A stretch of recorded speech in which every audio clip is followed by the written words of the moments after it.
তার জন্য নানান ধরনের ষড়যন্ত্র হচ্ছে।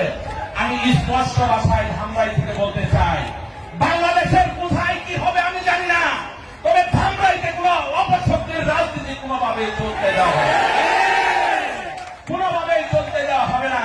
এই ধামরাইয়ের মানুষ শহীদ রাষ্ট্রপতি জিয়াউর রহমান, দেশ নেত্রী বেগম খালেদা জিয়া এবং তারেক রহমানের প্রতি শ্রদ্ধাশীল, তার নেতৃত্বের প্রতি শ্রদ্ধাশীল, আদর্শের প্রতি শ্রদ্ধাশীল। এইখানে কোন রকমের ঘোলা পানিতে মাছ শিকার করার চেষ্টা করবেন না। আমরা গতকালকে শুনেছি 11 তারিখের পরে নাকি ঢাকা শহরে অনেক কিছু করবে।